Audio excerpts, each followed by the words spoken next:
Hey guys, welcome back to Grim Reaper coming at you for another video for Shadows. Hopefully doing well, looking after yourselves, and hopefully having a good time. Hopefully we're looking forward to the weekend. We're nearly there now, so just a few more days to go, and I'm sure Plarium have a exciting weekend.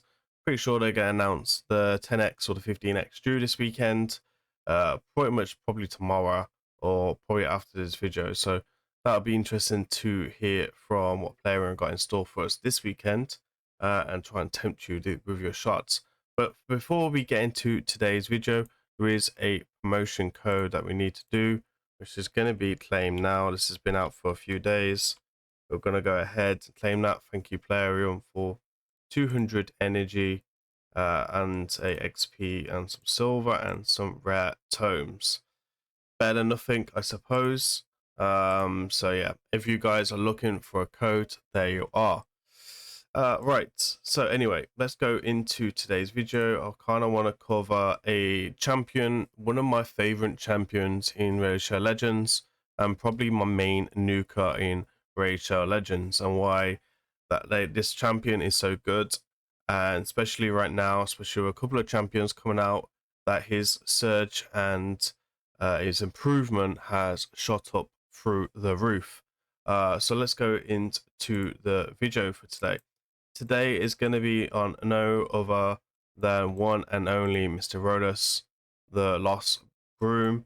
ROTO has been around a very, very long time. One of my favorite champions in Raidshadowlegends, and actually is generally my favorite nuker right now, and my mostly picked nuker and my most valuable nuker for Classic Arena 3 vs 3 and also Live Arena. I do have a very endgame build on him, which I'll show you, and I'll put all the tabs down in below.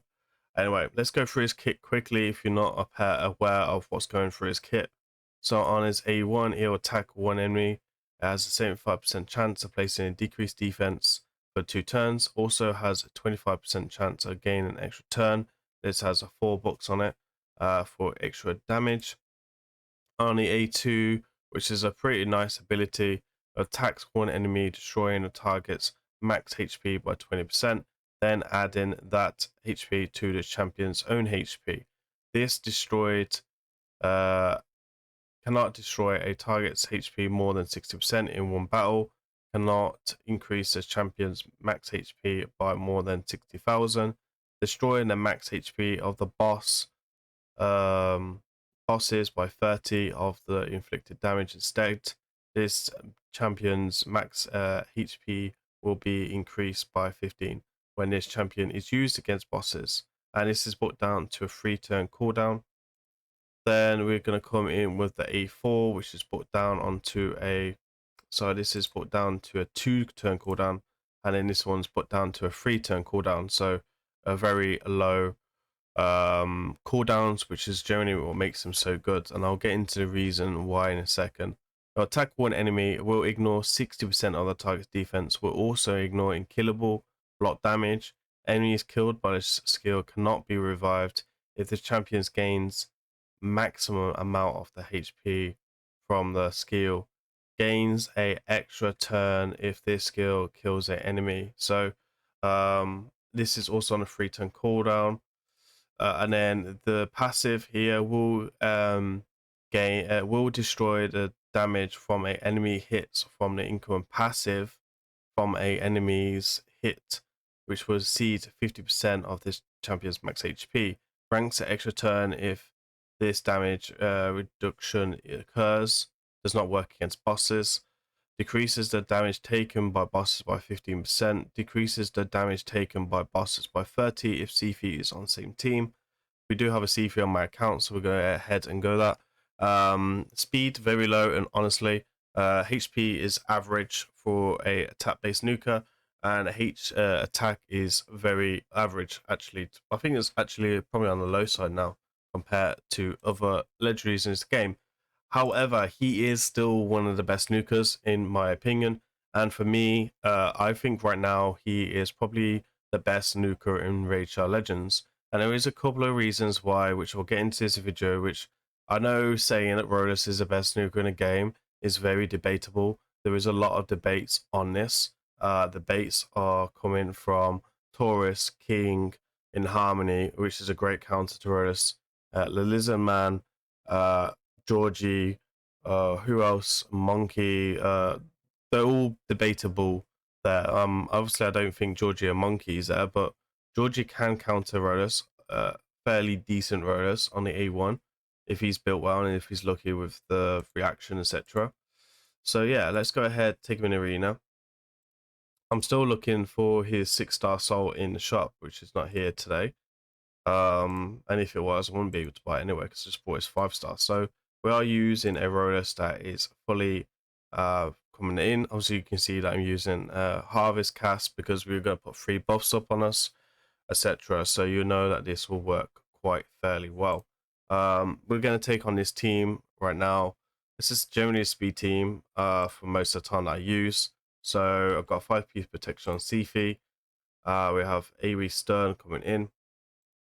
Now I could go ahead and do that. And then we are going to basically come in. We'll start with Reviver. We do proc reaction, which is, it is what it is. We have a backup nuker as well to help clean up extra mess. So we will probably go ahead and take him out of the team later. So we have Taurus, Marishka, Sifi, and Yumikon. So Rhotus's cooldowns are really, really strong against lockout. So this is something to take into consideration, and he's also very strong against block revive if you know how to proc the block revive. Obviously, what you need to do generally is extend his HP so much. This is why a lot of people open up with the A2 and then go with the A3. They also open with the A2 because of stone skin or reaction as well, and stuff like that. But generally, I like to open up with the A3 if I feel like I can kill them. It's very rare I can't with my build and stuff like that. So we're going to come in with this style of team, and then I'm actually going to take him out and bring in a UDK to protect me from Taurus's buffs, etc., and his counter attack and stuff like that, right? So he should be faster than me. He isn't. Okay, that's interesting.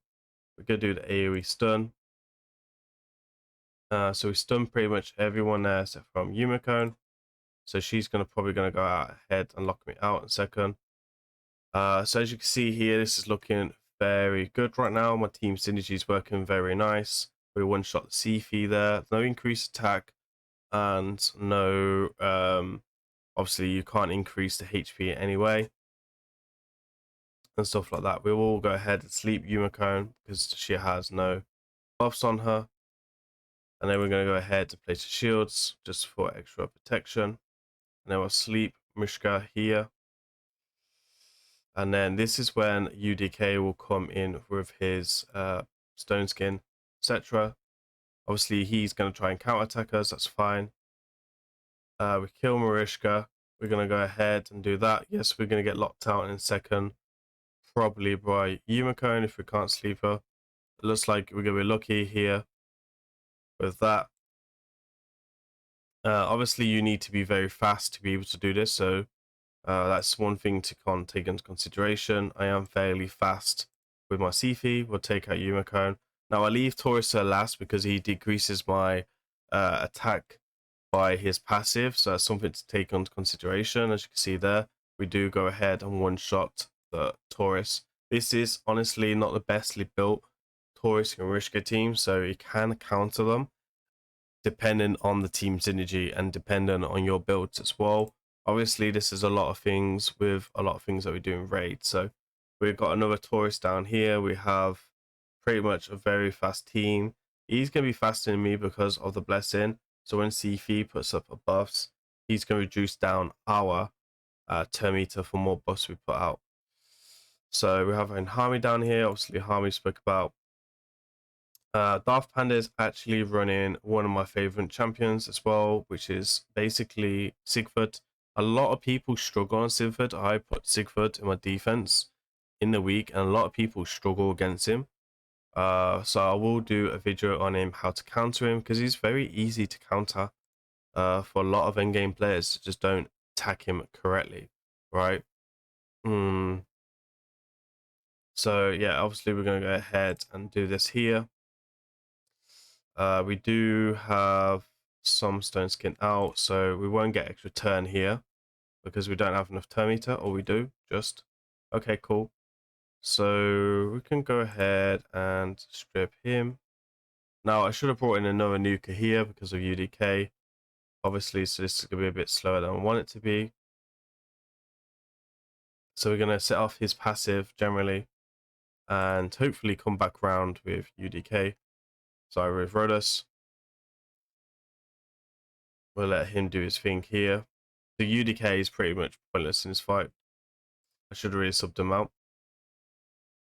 We're going to go ahead and take him out, or her, sorry, or sleep him.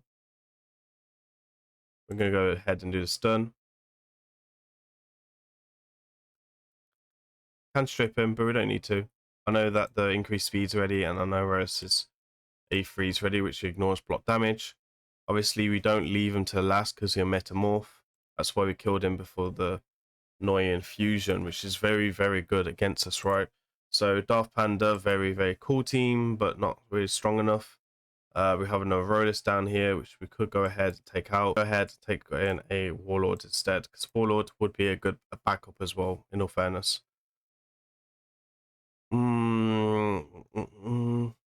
So taking on UDK now, as long as you have diffusion, isn't going to be as difficult, in all fairness.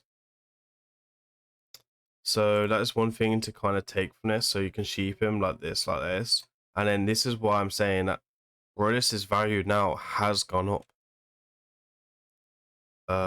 Just by generally because we can sheep UDK so easily. UDK's synergy has gone down, his has gone up. I still think UDK is a very good champion. It can still do any work. He's on a lot of meta defenses still. But we have gone ahead and moved all his sheep and stuff like that. And then we can just pretty much control this. We get sheep again. What is going on with these sheeps? He's definitely running fiercer presence as a tier 6 there. Okay, so we're going to get a weak hit. He should still be locked out, so Warlord should do his job there. And I should be able to overlap him to sheep him in a second. Teach him how to sheep.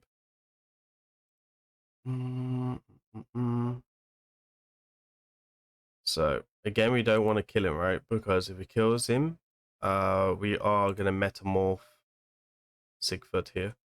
So we're going to go ahead, lock him out. We can one shot there. Don't want to use sheep. So as you can see, very, very, very, very strong. This would have been much faster if I wasn't talking as much, and obviously if I didn't get sheep. So if I didn't get sheep, this is like probably a minute farm, if that. So really, really cool. Mythicals. I think mythicals are only really a problem if we're slower with these style of teams. So we do have 2 mythical champions here, right? So we'll bring my own mythical. He can do block revive on an A2. He gets a return. He can buff himself up. Lady Mikage has ally attack. We'll probably go into the AoE stun. Most likely he's going to be faster, but I feel like we should be able to still win this. So, okay, we're actually faster. Interesting. I did a champion showcase on this mythical, by the way, if anyone wanted to go ahead and check that out. So we need to be careful of her because obviously she has block revive. So I'm actually going to take her up first. I've got quite a bit of control in this team to not have to worry too much. Obviously we want to be careful of the resurgent mastery. So we know that there is reaction as ARB. She's weak affinity, so I'm going to go for Sifi. Get quite a nice bit of damage there. Asleep Arbiter. Sheep Lady Mikage. I know I kill Sifi. because she could be in Swiperia in the day. And that ARB is very, very tanky. But no problem, we can clean up here. That's why we run 2 nukers. But yeah, Royals doing all the legwork there, more or less. I do generally really enjoy my Rolus, so super nice. It basically one-shots everything, very consistent. If I return to Platinum Arena on my account for pushing, definitely Rolus is going to be the first one I'm using, right? Because his consistency has been so good for me. I can't really say anything bad about him. In all fairness, the only reason I won't take this team on is just because I'm slower because of the blessing. So he's got 5 here, which will strengthen our aura. My aura should be fine, but it's when I will do an increased speed with that blessing. So that is generally something quite cool. We got Beefy with his actually here. Very interesting team. He's got the same kind of stuff going on here. So I'm just going to go in and drop in a Warlord. Think we're probably faster. I brought in Warlord to get the lockout because I feel like we're just going to have to sleep instead of doing increased speed. Yeah, so if I did increase speed, he would have jumped up and broke my speed tune, which is the last thing we need. So, and then Warlord's going to follow through here with the extra attack. So the reason why I didn't sheep, because if I sheep someone and then I use a lockout, I don't lock that champion out. So yes, if they recover from sheep, they're locked out, obviously, but I want the full lockout ability. And I don't want no half measures. So that's one thing we're going to take into consideration there. We're then going to go ahead and sheep Abyss because she knows that she can transform, which can be a bit of a disaster if we allow it to. And then we're going to go ahead and control the rest of this team. Again, making sure that we're leaving at least 1 champion on the field to deal with Sigford. And then we just basically wait for the sheep to wake up. Still got Monkey to deal with, but it shouldn't be no problem really because it's locked out. And then we're going to sleep in there because Monkey likes having a nap. And then with Rolus, second. So really, like my Rolus doesn't generally need increase attack a lot. Obviously, increase attack will only help enhance damage. So you generally want, and there's one important rule which I'll mention as well when I'm talking about his builds and the reason why I build him a certain way. But you can see here my Rolus hits very hard. So not the best Rolus in the world, obviously, you know, but in the day is only awakened to a 5. And all the awaken has come from my hard work and it hasn't been brought at all. So I've generally had to work for all that stuff there. So yeah, generally had to got all of them from the shop really, and it's been a bit of a long grind to get them from 0 to 5, but generally it's starting to work off now because it's starting to bring me some utility and stuff like that for myself. So we're gonna go ahead, take out you and take out you. We will look at a lockout team in a second because then we can kind of showcase Rodus in a bit of a different setup. Go ahead, set off his passive. Don't want to kill the sheep, so that's why I didn't use the E2. And then we will do AoE stun here. Hopefully he doesn't die. He doesn't. Nice. And then we need an extra turn, which we get it. So you can see that Rodus is such a good counter for Sigvard on defense. Like, so good. And if they put a UDK there, guess what? You just sheep UDK. You sheep. Okay, so let's have a look for something where we have like unkillable, not unkillable, where we got lockout, right? I can kind of show you what to do with lockout. Generally, a warlord would be quite good.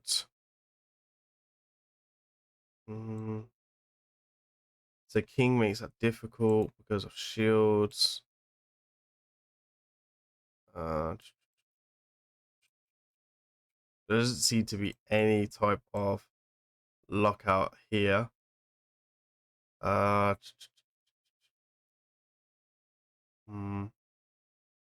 Lockout again with king.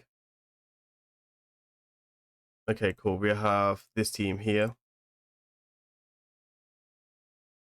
So we have a Georgie. I'm not too sure if we can survive the Georgie. We should be an interesting one. So we're bringing Duchess, Necrid, and who else do I normally bring? Queen? Yep, Queen. No, it was bringing UDK. UDK's got some reaction on, so we'll try that. So ring these, and obviously, so what we're looking for is rollers to basically outrun the lockout, right? So your rollers needs to be fast, and obviously have certain things going on for him. So we have to deal with this Georgie twice. So there we are. Sets off the passive. Now we can do some work.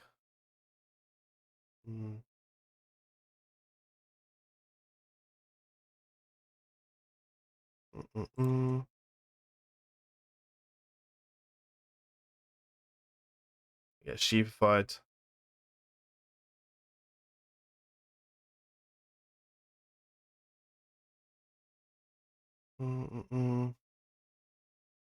Taking quite a bit of a beating here. So we will go ahead and do the A1.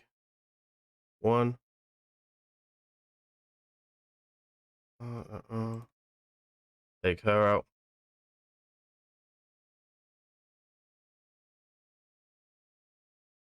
So this one's very close, obviously.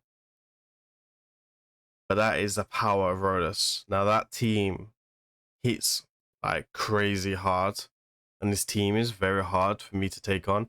Probably not the most perfect team here for me, in all fairness. Maybe I could do this a bit differently.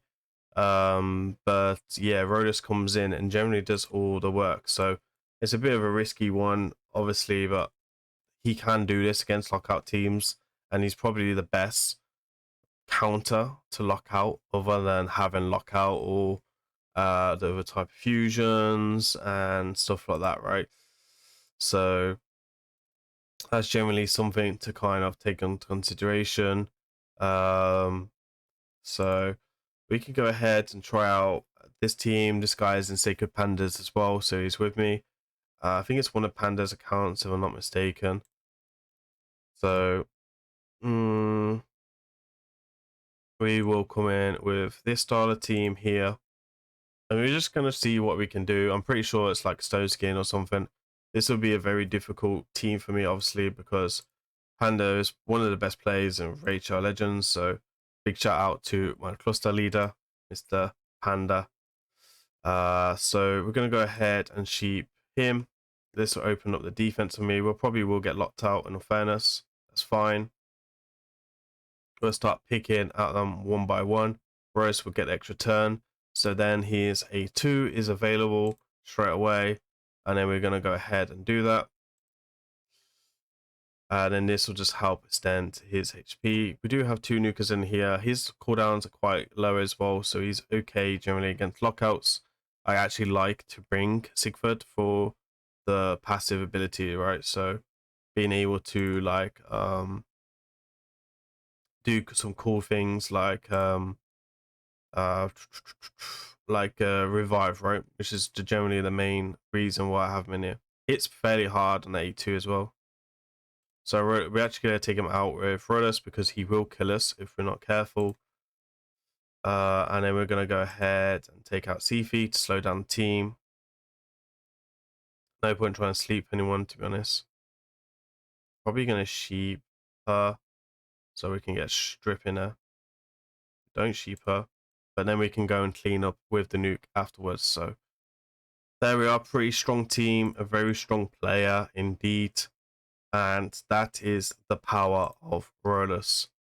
So let's go ahead and show you my Rhodos build and show you what's going on with him, right? So let's go into champions, and then we'll take a look at my Rhodos. So Rhodos is foil oiled, so that's extra stats come from. We do have a counter attack piece on me as well, which I'll explain why. So looking at stats, we have 55,000 HP, we have 6,237 attack. We obviously got a little bit of defense there, but we're not too bothered about the defense. We have 246 speed Rhodos, 100% critical rate, obviously, and then we have a staggering 323 critical damage. So obviously, if you bring increased attack, he's going to hit much harder. I generally do like to run 2 nukers, so I don't generally take increased attack as much right now, especially with that team. That team you see me use quite often, that's my speed team, which is what I use generally for gold 5 farming and stuff like that. Let's go through his stuff then. We have HP banner with a triple speed and obviously HP percentage. We want attack percentage on here as well, ideally for this defense, but we don't have that available right now. We have critical damage with critical damage, and we're looking for attack and HP ascended. So as you can see, we can still get quite a bit of HP on my build as well.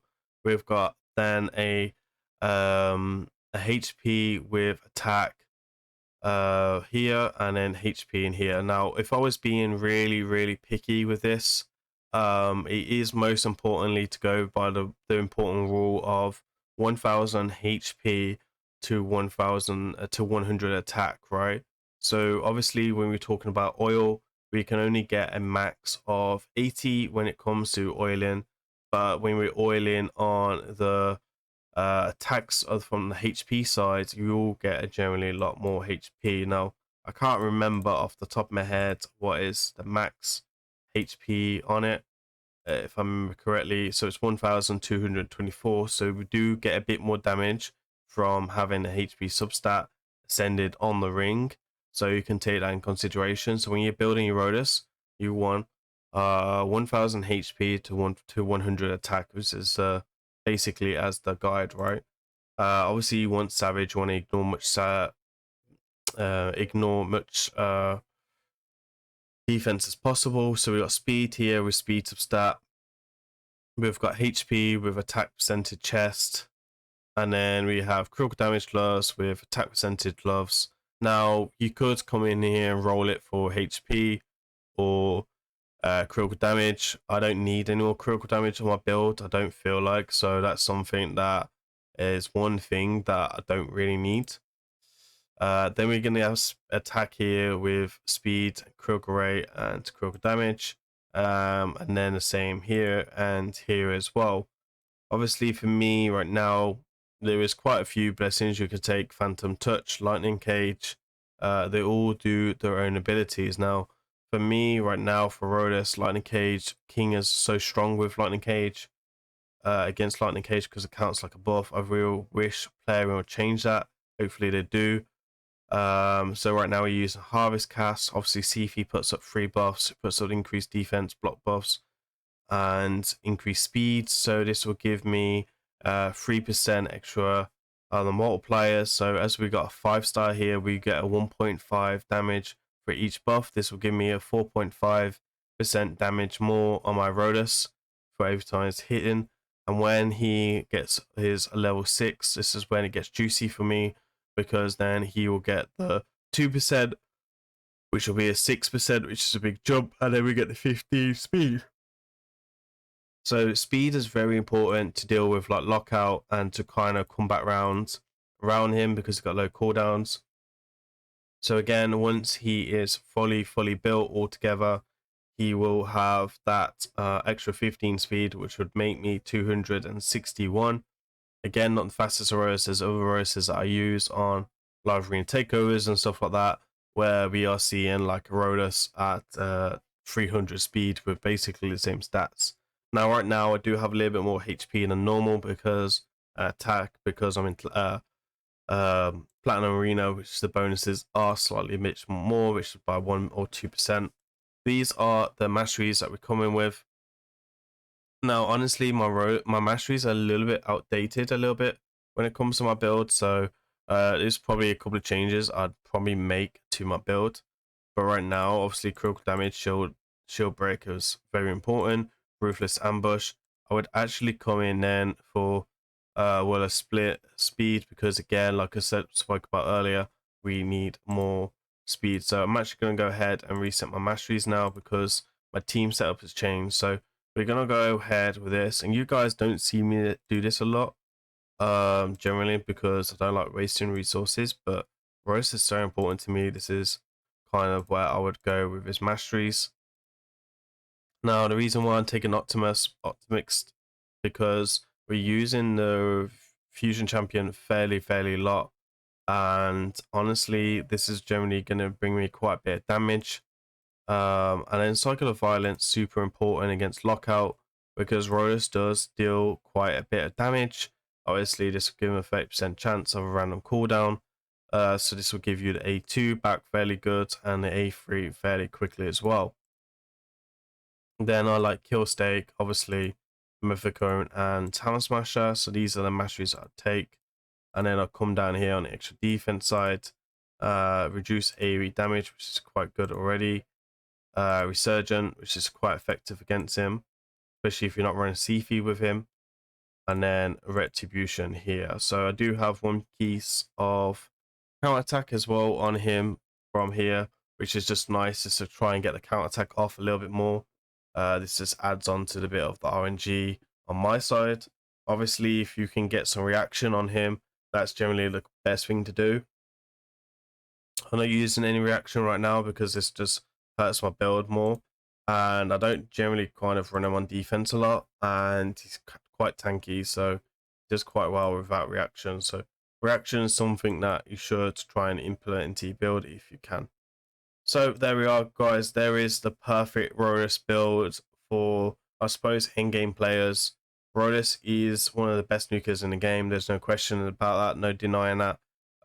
He's definitely an OG.